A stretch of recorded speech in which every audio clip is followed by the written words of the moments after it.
இன்னைக்கு நம்ம என்ன பார்க்க போகிறோம்னா, இன்னைக்கு போயிட்டு நம்ம ஒருத்தனை அடி அடிச்சு பழக போகிறோம். ஏன் தெரியுமா?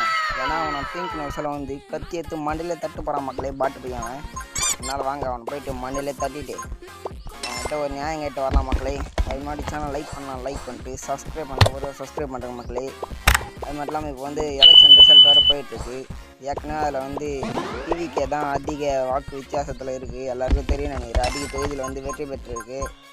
நீங்கள் எந்த கட்சி ஜெயிக்கணும்னு நினைக்கிறேன்னு சொல்லிட்டு கமெண்ட் சொல்லுங்கள் மக்களே, நானும் பார்த்துருக்கேன் மக்களே. ஆனால் உண்மையிலே ஆச்சரியப்பட வேண்டிய விஷயம் என்னன்னு கேட்டிங்கன்னா, நம்ம தளபதி விஜய் அண்ணா வந்து மக்களுக்கு வந்து ₹1 கூட தரவே இல்லை மக்களே. ஆனால் மற்ற கட்சிக்காரெலாம் பார்த்தீங்கன்னா ஓட்டுக்காக காசு வந்து தந்தாங்க. ஆனால் விஜய் அண்ணா வந்து பார்த்தீங்கன்னா ₹1 கூட தரவே இல்லை. இருந்தாலும் அவர் ஜெயிச்சார். இதுக்கு காரணம் வந்து மக்கள் வந்து விஜய் அண்ணா மேலே வந்து வச்சுருக்க அன்பு தான் மக்களே காரணம், வேறு எதுவும் இல்லை மக்களே. என்ன தான் துட்டு கொடி, என்ன தான் எது வேணா கொடி, டிவி கொடு, லேப்டாப் கொடு, நாங்கள் வாங்கிப்போம். ஆனால் எங்கள் ஓட்டு விஜய் அண்ணாக்கு தான். நீங்கள்